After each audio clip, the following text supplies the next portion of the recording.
Hi. So lately, I've been thinking about trauma response. What is trauma response? So I was in a conversation with someone the other day, and I just kept on talking and talking, and I was pissed. And I was raising my voice actually, and I was just talking. And when I was done, he was like, "What is wrong with you?" That's scary, right? He was like, "What is wrong with you?" And then he said what he said, and that was when I realized that, but this my action now was truly uncalled for, yeah? Because why was I so reactive? So when I left there, I kept on thinking about it. Then I realized that, okay, I think this has played out before, and I am responding in retrospect, like I'm responding as a result of my previous encounter with a similar situation. Or maybe it could have been a pattern. Like by pattern, I mean maybe previously over the years, I've had this thing in this particular manner for so long. I've had this kind of issue play out this way and all of that. And now I just respond continuously whenever I think or I feel that is what is presenting before me at the moment.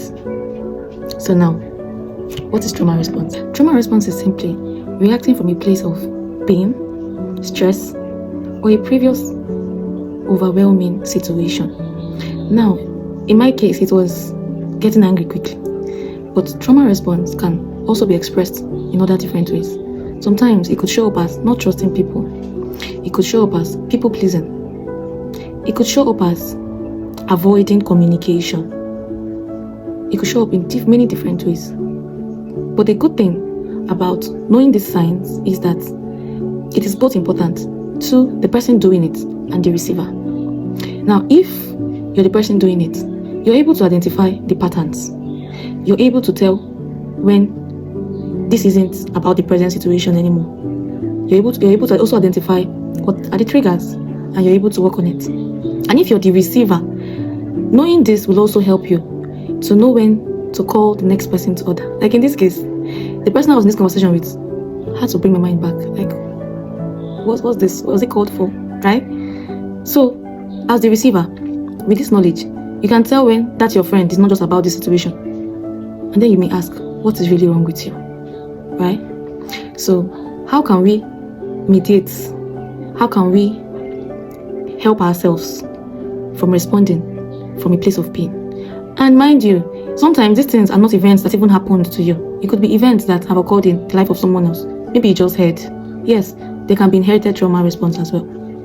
That's why we should be careful about the kind of things we hear, the kind of things that we see. Now, practical ways to deal with trauma response.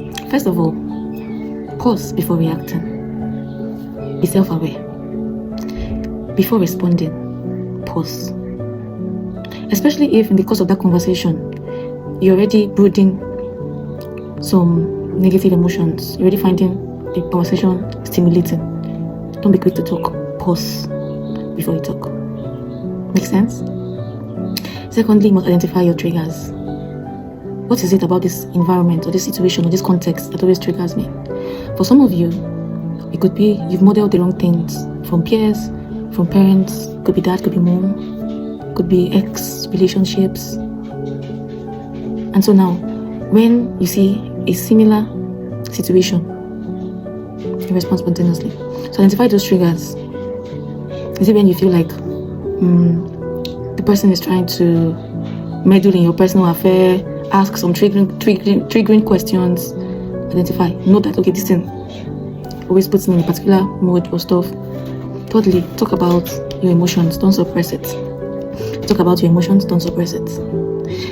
Whenever you feel a certain way, whenever you're hurt, whenever you're sad, whenever you're overwhelmed, whenever you just encountered an event or a person that made you feel a certain way, talk about it. Don't suppress it. Don't suppress it, because it's going to show up later, and maybe this time with a particular different person who had no background to the story, who has nothing to do with it. Also, talk to safe people. Talk to safe people. Now, if you can't have this communication with the person who has offended you, or in the context where it occurred, talk to safe people about it. Could be a friend, could be your therapist if you have one, could be a colleague, but a safe place.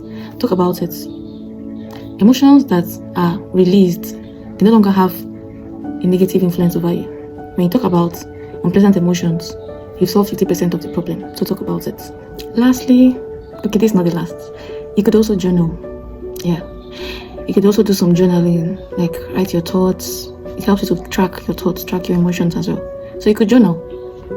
So and so day, this happened. I felt this way. It helps you. And then lastly, avoid survival mode.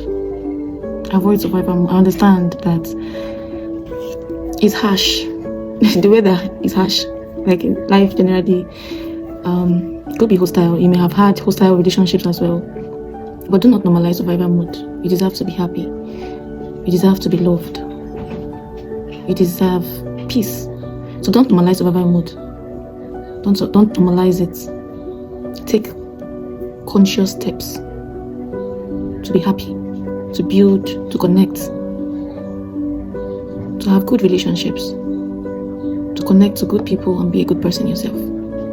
So I hope this helps, and may God help us to be self-aware and